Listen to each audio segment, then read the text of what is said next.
Actually যিটো আজি মানে ঘটনা হ'ল এইটো খুবেই মানে কি বুলি কয় আকস্মিক আৰু হ'ব নলগীয়া ঘটনা আছিলে। তাৰ কাৰণে বিহিত ব্যৱস্থা যিটো আমাৰ SDMHO বা মেডিকেল অফিচাৰ যাৰ ডিউটি আছিলে তেওঁলোক ইয়াত নাথাকাৰ কাৰণে যিটো বিহিত ব্যৱস্থা ইতিমধ্যে আমাৰ জিলা আয়ুক্ত মহোদয়ে তেওঁ উচ্চ কৰ্তৃপক্ষৰ লগত কথা পাতি আছে আৰু বিহিত ব্যৱস্থা লোৱা হ'ব।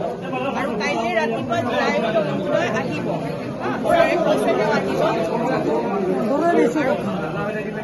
সেকেণ্ডলি যিটো পৰিয়ালক যিটো সাহায্য আমাৰ চৰকাৰৰ ফালৰ পৰা যিটো এক্সপ্ৰেছিয়া বুলি কোৱা হয় সেইটো দিয়া হ'ব, প্ৰভাইডেড তেওঁ পষ্টমৰ্টম কৰা হয়, সেইটো এটা। আৰু তেওঁ যিটো সংস্থাপনৰ কথা কৈছে, সংস্থাপনটো তেওঁ কৈছে যে এইখন হস্পিটেলতে পাৰিলে কৰি দিব লাগে। তাৰ কাৰণে আমাৰ যিখন ডিষ্ট্ৰিক্ট হেল্থ ছ'চাইটি আছে আমি সেই ডিষ্ট্ৰিক্ট হেল্থ ছ'চাইটিত এই সংস্থাপনৰ কথাটো উত্থাপন কৰিম আৰু ইয়াতে তেওঁক মানে সংস্থাপন দিবলৈ আমি পুৰা 90 to 100% ট্ৰাই কৰিম। মই অলৰেডি কৈছোঁ এই কথাখিনি।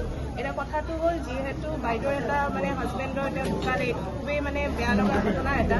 এতিয়া সেইখিনিয়ে আছিলে আমি কথা পাতি সেইখিনিয়ে দাবী আছিলে আৰু আপোনালোকৰ ফালৰ পৰা যিখন হেৰি আছিলে স্মাৰক পত্ৰ আছিলে সেইখন যদি পঢ়ি দিয়ে, সেইখন পঢ়ি দিলে এবাৰ ভাল আছিলে। কৈ দিয়ক নহ'লে কৈ দিয়ক স্মাৰক পত্ৰত কি কি আছিলে মোবাইলত আছে নহয়।